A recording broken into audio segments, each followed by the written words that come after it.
原来钥匙丢了，用易拉罐也能开锁，不管什么样的锁，轻轻一碰就打开，方法简单实用的。大家好，欢迎来到小明家魔法。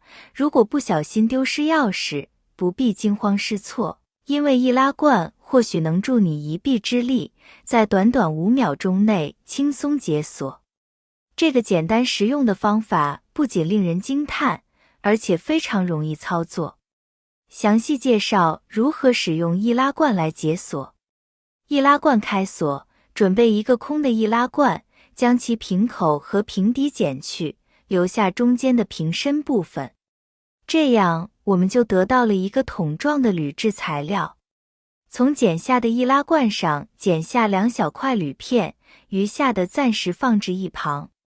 这2小块铝片将成为我们解锁的关键工具。取其中1小块铝片，在中间剪出一个特定形状，将两侧向内弯曲，尽量让弯曲部分更厚实些。这样做的目的是为了让铝片更好地适应锁孔的形状，对剪好的形状稍作修剪，使其更加符合锁孔的结构。按照同样的方法，再制作另一块铝片。有了这2块精心制作的铝片，解锁变得轻而易举。将其中1块铝片插入锁孔，然后用钳子轻轻转动铝片。如果手无法转动，可以借助钳子将其旋转180度。另一块铝片也如法炮制，插入后旋转并捏住钳子转动180度。完成这些步骤后，你会发现锁已经松动，轻轻一拉锁就打开了。这个方法简单实用，只需按照上述步骤操作，锁就能轻松打开，证明这个方法确实有效。这种方法不仅适用于家庭门锁，还可以应用于其他类型的锁具。当然，在使用这个方法时，请确保你的行为是合法的，不要擅自闯入他人的住所。易拉罐解锁法是一种简单、实用且有趣的应急解锁方法，值得大家一试。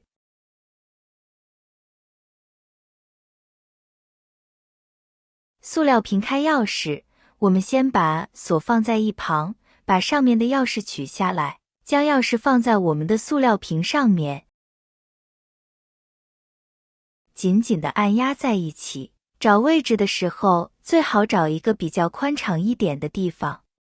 一只手固定，一只手拿起剪刀，沿着钥匙的边缘处把塑料瓶进行修剪。剪的时候很可能会出现咱们固定的那一只手出现大滑的情况，但是不要紧，先把它的形状大概剪下来，这样在修剪形状的时候就更加的方便了。剪成钥匙顶部的这个样子，平的地方就平着剪，有齿的地方我们要把齿的形状也剪出来。如果你觉得剪刀用起来比较麻烦的话，我们也可以用刀片沿着钥匙的边缘处也能把它切出来，但是我个人觉得用剪刀的话会更顺手，一边修剪一边观察钥匙有没有和塑料瓶中分的重合在一起，尤其是在钥匙齿的这一边，尽量让钥壳的形状和它更加接近，像这样基本就修剪好了。我们可以看到塑料瓶的顶部和钥匙顶部开锁的地方形状基本一致，重叠在一起的时候基本上没有什么任何不同的地方，像这样就算是修剪好了。现在就可以用塑料瓶来开锁了。试试用塑料瓶一下能不能很好的插入到锁芯里，可以看到毫不费力，非常丝滑的就进入到了锁芯。但是塑料瓶我们把手的这个地方非常的柔软，根本使不上力，所以说我们还需要借助一个比较坚硬的工具，比如说像咱们的剪刀，用剪刀来代替钥匙头，咱们的锁很轻松的就被打开了，是不是感觉非常的神奇呢？现在再把锁锁上，没看清楚的朋友再来看一次。接着我们把剪刀的尖用来代替钥匙头，轻轻一旋转，锁就被轻松的打开了。其实锁头除了可以用剪刀来代替之外，还可以用扁头改刀来代替，都可以轻松地把锁打开。塑料瓶开锁真的是非常的好用，也特别的实用。回形针开锁，我们把一个很大的回形针弯成撬锁工具的样子，把回形针大的一圈扳直2次，让扳直的部分伸直。